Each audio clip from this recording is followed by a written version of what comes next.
कि ये इफ्तिताह की महफिल है। चंद बच्चे हैं जिनमें से कुछ बच्चों का हिफ्ज़ शुरू होना है और कुछ बच्चों का नाजरा शुरू होना है। वैसे तो कुरान मजीद का एक पारा, अम्मा पारा जिसको हम लोग बोलते हैं, वो सारे बच्चे पढ़ लेते हैं। उसके बाद बाज़ाब्ता इफ्तिताह का प्रोग्राम जो पहला पारा से शुरू किया जाता है वो प्रोग्राम रखा जाता है। और इस तरह की महफिल का मकसद सिर्फ ये होता है कि जो बच्चे शुरू करने वाले हैं उनकी हौसला अफजाई हो और वालिदैन के लिए भी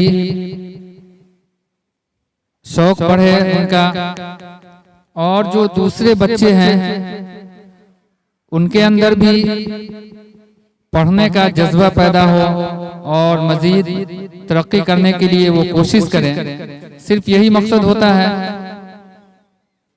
और जो वालिदैन हैं, गार्जियन हजरात हैं, उनको ये महसूस होता है और उनको पता चल जाता है कि हमारा बच्चा, जो हमारे बच्चे हैं वो तरक्की कर रहे हैं और आगे बढ़ रहे हैं। नूरानी कायदा ख़त्म कर लिया और अम्मा पारा भी पढ़ लिया, अब बाज़ाब्ता कुरान मजीद नाजरा शुरू करने वाले हैं और हमारे बच्चे अब हिफ्ज़ शुरू करने वाले हैं। तो उनको हौसला मिलता है और उनका शौक बढ़ता है कि हमारा बच्चा तरक्की कर रहा है, आगे बढ़ रहा है।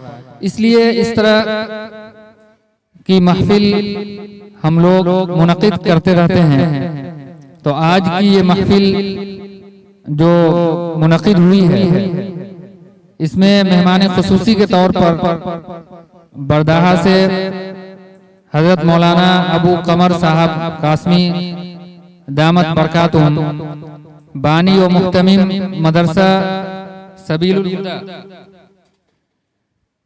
तशरीफ लाए हुए हैं।